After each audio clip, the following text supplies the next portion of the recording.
दोस्तों ये कहानी ऐसे दो लड़कों की है जो एक मैजिक बूथ में बैठकर ऐसी दुनिया में पहुंच जाते हैं जहां सिर्फ गंदी फिल्मों के कैरेक्टर्स रहते थे। अब वो दोनों इस दुनिया से कैसे बाहर निकलते हैं आइए देखते हैं। तो कहानी शुरू होती है और हम लेस्टर को देखते हैं। लेस्टर एक शराब की दुकान पर काम करता था। इसी दौरान वो टीवी पर एक ऐड देखता है जिसमें बताया जा रहा था कि नीचे दिए हुए नंबरों पर कॉल करने पर तुमको एक स्पेशल गिफ्ट मिलेगा। अब लेस्टर उस ऐड को देखते ही तुरंत उस नंबर पर कॉल करने लग जाता है। इसी दौरान वहाँ पर लेस्टर का बेस्ट फ्रेंड एडम आता है और उसे बताने लगता है कि मुझे कॉर्पोरेट में एक बहुत अच्छी जॉब मिल गई है। लेस्टर कहता है कि वो सब तो ठीक है, लेकिन क्या तुमने ये बात अपनी गर्लफ्रेंड को बताई है, क्योंकि अभी तो तुम उसके डैड की कंपनी में काम कर रहे हो और अगर उसे पता चला कि तुम ये नौकरी छोड़ रहे हो तो वो तुमसे ब्रेकअप भी कर सकती है। अब ये बात सुनकर एडम परेशान हो जाता है, पर फिर थोड़ा सोचने के बाद वो लेस्टर से कहता है कि मेरी गर्लफ्रेंड मुझसे प्यार करती है और वो मुझे ऐसे ही छोड़कर नहीं जा सकती। फिर उसी रात हम एडम को उसकी गर्लफ्रेंड ट्रेसी के साथ देखते हैं, जहाँ डिनर के दौरान वो उसे बता देता है कि अब मैं तुम्हारे डैड की कंपनी में काम नहीं कर सकता, मेरी जॉब कहीं और लग गई है। लेकिन ये सुनते ही ट्रेसी उस पर भड़क जाती है और उसे कहती है कि मैंने तुम्हारी इतनी अच्छी जगह पर जॉब लगवाई और तुम उसे छोड़कर कहीं और जाना चाहते हो। अब बेचारा एडम उसके सामने कुछ बोल नहीं पाता क्योंकि वो ट्रेसी के ही टुकड़ों पर पल रहा था, इसलिए वो चुपचाप अपना खाना खाता है और ट्रेसी की बकवास सुनता रहता है। आगे डिनर के बाद वो लेस्टर के पास आता है और उसे कहता है कि तुम सच बोल रहे थे, ट्रेसी मेरी बातों को कभी नहीं समझेगी।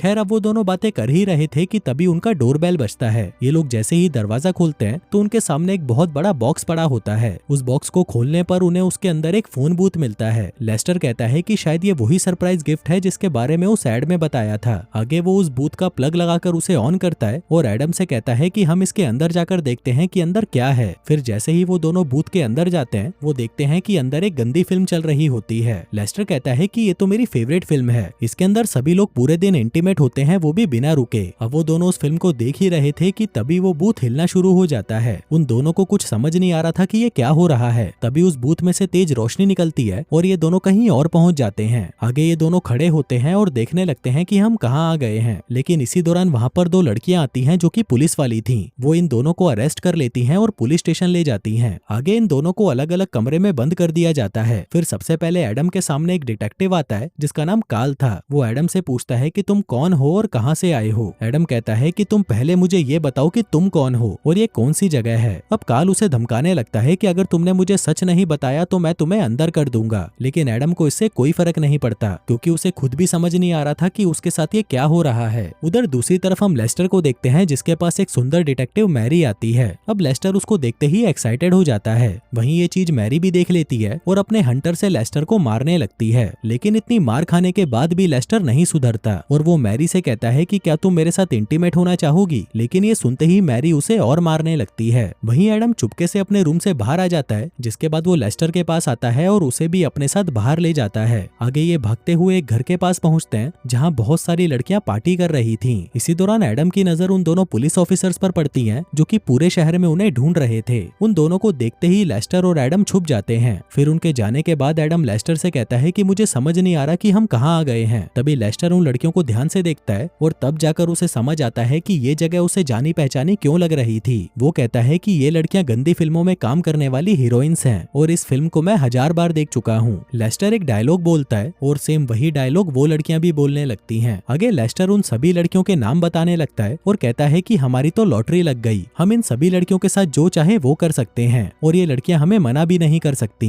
तभी एडम कहता है कि तुम पागल हो क्या, हम यहाँ पर नहीं रह सकते और वैसे भी मुझे लगता है कि मैं कोई सपना देख रहा हूँ। 2-3 घंटों के बाद जब मेरी आँख खुलेगी तो मैं अपने घर पर होऊंगा। लेस्टर कहता है कि ऐसा कुछ नहीं होने वाला। तभी ये दोनों पीछे मुड़कर देखते हैं तो वहाँ पर एक आदमी बैठा होता है। वो बताता है कि मेरा नाम बैनी है और मैं इस फिल्म का डायरेक्टर हूँ। एडम पूछता है कि हम यहाँ पर कैसे आ गए और हमें अभी के अभी वापस जाना है। बैनी कहता है कि तुम इतनी आसानी से यहाँ से नहीं जा सकते, अगर तुम यहाँ पर आए हो तो जरूर तुम लोगों का कोई मकसद होगा और जब तक तुम्हारा ये मकसद पूरा नहीं होता तुम इस दुनिया से वापस नहीं जा सकते। जो कहकर वो वहाँ से गायब हो जाता है। अब एडम के पास और कोई रास्ता नहीं था, इसलिए वो लेस्टर से कहता है कि अब तुम ही बता दो कि हमें क्या करना चाहिए, क्योंकि इस जगह को सिर्फ तुम ही अच्छे से जानते हो। लेस्टर कहता है कि यहाँ पर एक घर है जहाँ पर कभी कोई नहीं आता, बस कुछ लड़कियां आती हैं पार्टी करने के लिए, पर तुम चिंता मत करो, मैं उन्हें संभाल लूंगा। आगे ये दोनों उस घर के अंदर चले जाते हैं और वो घर भी पूरी तरह खाली होता है। लेकिन तभी उन्हें वहाँ पर कुछ लड़कियों की आवाज सुनाई देती है, जो सुनकर वो दोनों वहीं पर छुप जाते हैं। फिर कुछ देर बाद उस घर के अंदर दो लड़कियां आती हैं और आते ही अपने कपड़े उतारने लगती हैं। उधर एडम और लेस्टर भी उन दोनों को देख रहे थे, लेकिन तभी एक लड़की जिसका नाम मारिया था वो एडम को देख लेती है। वो उसे कहती है कि तुम यहाँ पर क्या कर रहे हो। वहीं एडम भी उसे सारी सच्चाई बता देता है और कहता है कि मैं और मेरा दोस्त इस दुनिया में फंस चुके हैं, साथ ही कुछ पुलिस ऑफिसर्स भी हमारे पीछे पड़े हुए हैं, अगर उन्होंने हमें पकड़ लिया तो वो हमें जेल में डाल देंगे। अब एडम की बातें सुनकर मारिया को उस पर दया आ जाती है और वो उसे कहती है कि मैं यहाँ से निकलने में तुम्हारी मदद करूंगी। उधर दूसरी तरफ डेफनी नाम की एक लड़की लेस्टर को देख लेती है, पर तभी लेस्टर उसे कहता है कि मैं क्वालिटी कंट्रोल से आया हूँ, तुम्हारे ये खिलौने बहुत ही अश्लील हैं, इसलिए मैं ये सारी चीजें जब्त करने आया हूँ। अब ये सुनते ही डेफनी डर जाती है और लेस्टर से कहती है कि क्यों ना तुम कुछ ले देकर इस मामले को रफा दफा कर दो। वहीं मारिया एडम से पूछ रही थी कि तुम कहाँ से आए हो, पर इसी दौरान वहाँ पर काल आ जाता है। मारिया कहती है कि ये कभी कभी हमसे मिलने आता है, जिस पर एडम कहता है कि इसी से तो हम भाग रहे थे और अब ये यहीं पर आ गया, प्लीज कैसे भी करके हमें बचा लो। अब मारिया एडम को लेकर सीधा डेफनी के कमरे में आ जाती है, लेकिन अंदर आते ही वो देखते हैं कि डेफनी और लेस्टर लेन देन का काम कर रहे थे। एडम कहता है कि तुम ये क्या कर रहे हो, जिस पर लेस्टर बताता है कि मैं तो इसकी मदद कर रहा था। आगे ये दोनों लड़कियां मिलकर लेस्टर और एडम को एक रूम में छुपा देती हैं ताकि काल उन्हें देख ना पाए। तभी काल भी वहाँ पर आ जाता है और उन दोनों से पूछता है कि क्या तुमने दो आदमियों को यहाँ पर देखा है, जिस पर वो कहती हैं कि नहीं, यहाँ पर तो बस हम दोनों ही हैं। आगे काल के जाने के बाद वो दोनों बाहर आते हैं, जहाँ मारिया देखती है कि एडम की हालत सही नहीं थी। वो उसे कहती है कि चलो हम तुम्हें हॉस्पिटल लेकर चलते हैं, शायद हमें वहाँ पर कुछ ऐसा मिल जाए जिससे तुम अपनी दुनिया में वापस जा सको। अब ये आइडिया एडम को भी अच्छा लगता है और वो दोनों उसके साथ चलने को तैयार हो जाते हैं। वहीं दूसरी तरफ पुलिस स्टेशन में एक लड़की काल के पास आती है और उसे बता देती है कि वो दोनों आदमी हॉस्पिटल की तरफ जा रहे हैं। ये सुनते ही काल मैरी से कहता है कि तुम जाकर उन दोनों को पकड़ कर लाओ। वहीं हॉस्पिटल में एडम मारिया से कहता है कि हमें अभी यहाँ से निकलना होगा, शायद उस पुलिस वाले को हमारे बारे में पता चल चुका है। इस पर मारिया कहती है कि तुम जल्दी से अपने दोस्त को लेकर मेरे घर आ जाओ, क्योंकि अगर तुम दोनों बाहर निकले तो वो पुलिस वाले तुम्हें ढूंढ लेंगे। जो कहकर वो वहाँ से चली जाती है। फिर थोड़ी देर बाद जब एडम बाहर जाने लगता है तभी वो देखता है कि मैरी वहाँ पर आ जाती है और उन दोनों को ढूंढने लगती है। तभी एडम उससे बचने के लिए डॉक्टर के कपड़े पहन लेता है, लेकिन उसके वहाँ से निकलने से पहले ही एक नर्स आकर उसे पकड़ लेती है और कहती है कि एक पेशेंट आपका वेट कर रहा है। उधर दूसरी तरफ मैरी लेस्टर को ढूंढ लेती है और उसे पकड़कर टॉर्चर करने लगती है, पर तभी वहाँ पर एडम आ जाता है और उसे कुर्सी से मारकर बेहोश कर देता है। आगे वो दोनों हॉस्पिटल के पीछे के दरवाजे से वहाँ से भाग जाते हैं और वहाँ से सीधा मारिया के घर पर आ जाते हैं। फिर उसी रात जब एडम और मारिया बातें कर रहे थे तभी मारिया उसे कहती है कि शायद मैं तुमसे प्यार करने लगी हूँ और तुम्हारे साथ इंटीमेट होना चाहती हूँ, लेकिन वहीं एडम ट्रेसी से प्यार करता था, इसलिए वो मारिया को मना कर देता है। पर आगे जब एडम बाथरूम में था तो वह काफी देर तक सोचता है कि मैं किसी दूसरी दुनिया में हूँ और यहाँ पर ट्रेसी तो है नहीं, और अगर मैं यहाँ पर मारिया के साथ कुछ कर भी लेता हूँ तो ये चीटिंग नहीं होगी। वहीं दूसरी तरफ हम लेस्टर को देखते हैं जो डेफनी के साथ नहाने की तैयारी कर रहा था, पर तभी वहाँ पर मैरी पहुंच जाती है। अब उसको देखते ही लेस्टर घबरा जाता है कि कहीं ये फिर से उसे टॉर्चर ना करने लगे, लेकिन इससे पहले कि वो उसके साथ कुछ कर पाती वहाँ पर एडम आ जाता है और फिर से उसे मारकर बेहोश कर देता है। इसी दौरान मारिया और डेफनी भी वहाँ पर आ जाते हैं और मैरी को वहाँ देखकर मारिया उन्हें कहती है कि उन सभी को इस लोकेशन का पता चल चुका है, इसलिए तुम लोग यहाँ पर सेफ नहीं हो।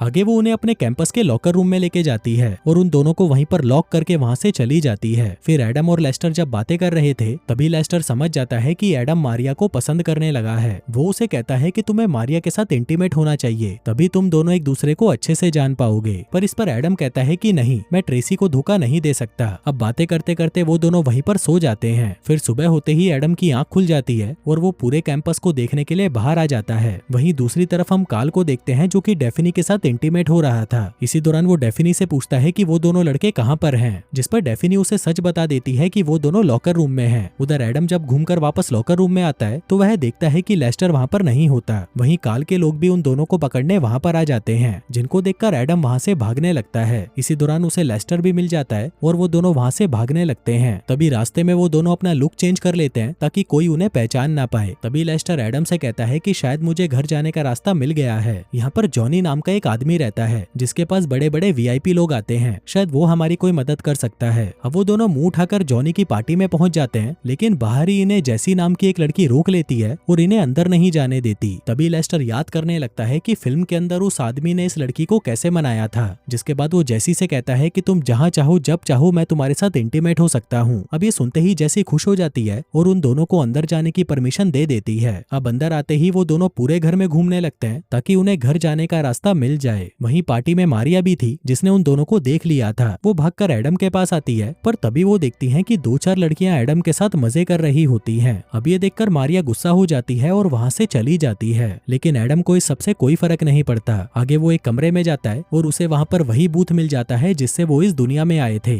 अब उसको देखकर एडम बहुत ज्यादा खुश हो जाता है और और भागकर लेस्टर को बताने के लिए उसके पास जाता है। पर तभी वो देखता है कि लेस्टर तो जॉनी के साथ मिलकर नशा कर रहा था। तभी एडम जल्दी से उसे उस कमरे में लेकर आता है और उसे कहता है कि घर जाने का समय आ चुका है। लेकिन लेस्टर का मन बदल जाता है और वो एडम से कहता है कि मैं यहाँ से नहीं जाना चाहता, उस दुनिया में मेरे लिए कुछ नहीं है, तुम जाओ, मैं यहीं पर रहूंगा। वहीं एडम भी उसकी बात समझ जाता है और उसे कहता है कि ठीक है, तुम यहीं पर रहो, मैं तो वापस जा रहा हूँ। जिसके बाद वो उस बूथ को चालू करता है, पर तभी वो देखता है कि वो मशीन तो खराब थी। ये देखकर एडम का दिमाग खराब हो जाता है और वह जोर जोर से चिल्लाने लगता है। अब उसकी आवाज सुनकर काल के लोग वहाँ पर आ जाते हैं और लेस्टर पर हमला करने लगते हैं। तभी एडम वहाँ से बाहर आता है और ये दोनों मिलकर उन दोनों को मारने लगते हैं। अब वो दोनों उस घर से निकलने लगते हैं, पर तभी गुंडे उनके पीछे आ जाते हैं और उन दोनों पर गन तान देते हैं। लेकिन जॉनी के लोगों के पास भी बंदूकें थीं और उनकी बड़ी बड़ी बंदूकें देखकर वो गुंडे वहाँ से भाग जाते हैं। फिर कुछ देर बाद लेस्टर और एडम भी बाहर आ जाते हैं, जहाँ एडम बहुत ज्यादा गुस्से में था। वो लेस्टर से कहता है कि तुम्हें इस घटिया दुनिया में रहना है, मुझे तो समझ नहीं आ रहा कि तुम अपनी जिंदगी से क्या चाहते हो। लेस्टर कहता है कि जो भी हो, मुझे तो यहीं पर रहना है। जो कहकर वो दोनों अलग अलग रास्ते चले जाते हैं। आगे एडम वहाँ से सीधा मारिया के घर पर जाता है, लेकिन मारिया उससे बहुत गुस्सा थी। वो उसे कहती है कि तुम भी बाकी मर्दों की तरह घटिया निकले, जो कहकर वो उसे अपने घर से बाहर निकाल देती है। अब एडम बाहर आकर सड़क पर बैठ जाता है और अपने उन पलों को याद करने लगता है जिनको उसने मारिया के साथ बिताया था। फिर जैसे ही सुबह होती है, एडम के सामने एक वैन आती है जिसको लेस्टर चला रहा था। वो एडम से कहता है कि जल्दी से गाड़ी में बैठो, जिसके बाद वो उसे सीधा बैनी के घर पर ले जाता है, क्योंकि वो बूथ वहीं पर हो सकता था। आगे वो दोनों उस घर में आकर अपने कपड़े बदल लेते हैं और एक एक कमरे की तलाशी लेने लगते हैं। पर तभी वहाँ पर काल और मैरी भी आ जाते हैं और उन दोनों से कहते हैं कि हार मान लो, नहीं तो हम तुम्हें मार डालेंगे। अब वो चारों आपस में लड़ने लगते हैं और लड़ते लड़ते एक पूल में आकर गिर जाते हैं। पर तभी वहाँ पर बैनी आ जाता है और उनसे पूछता है कि ये क्या हो रहा है। एडम कहता है कि बस अब बहुत हुआ, मुझे अभी यहाँ से वापस जाना है। बैनी कहता है कि इस दुनिया में आकर रहने का मौका किसी को नहीं मिलता और तुम यहाँ से जाना चाहते हो, ठीक है, अगर तुम जाना चाहते हो तो चले जाओ। जो कहकर बैनी जैसे ही चुटकी बजाता है, उसके सामने वो फोन बूथ वापस आ जाता है। तभी एडम की नजर मारिया पर पड़ती है, जो बहुत उदास लग रही थी। अब एडम मारिया के पास जाता है और उसे पकड़कर किस करता है, लेकिन तभी वो वहाँ से गायब हो जाता है और वापस अपनी दुनिया में आ जाता है। उधर लेस्टर कहता है कि मुझे भी अब वापस जाना है, पर तभी बैनी उसके पास आता है और उसे बताता है कि तुम मेरे बेटे हो। लेकिन ये सुनते ही लेस्टर घबरा जाता है और बेहोश हो जाता है। वहीं एडम उस बूथ को वापस ठीक करने की कोशिश करता है ताकि वो वापस उस दुनिया में जा सके, लेकिन तभी वहाँ पर ट्रेसी आ जाती है और एडम पर चिल्लाना शुरू कर देती है। कहती है कि तुम इतने दिनों से कहाँ गायब थे, अब जल्दी से मेरे घर चलो, मेरे मॉम डैड तुमसे मिलना चाहते हैं। वहीं ये सब देखकर एडम समझ चुका था कि ट्रेसी उसके लिए ठीक नहीं है, इसलिए वो उससे ब्रेकअप कर लेता है और उसे अपने घर से निकाल देता है। फिर रात होते ही वो बहुत ज्यादा शराब पी लेता है और फिर बैनी की फिल्म लगाकर उसे देखने लगता है। लेकिन तभी वो देखता है कि वहाँ पर अब बैनी की जगह लेस्टर होता है, जो देखकर वो हैरान हो जाता है और समझ जाता है कि अब लेस्टर वापस नहीं आने वाला। कुछ देर बाद अचानक उसकी छत में से मारिया नीचे गिरती है, जिसको देखकर वो समझ जाता है कि इसे लेस्टर ने ही उसके लिए भेजा है। अब क्योंकि वो दोनों एक दूसरे को प्यार करते थे, इसलिए वो दोनों एक दूसरे को किस करने लगते हैं। और दोस्तों, इसी के साथ ही ये कहानी यहीं खत्म हो जाती है।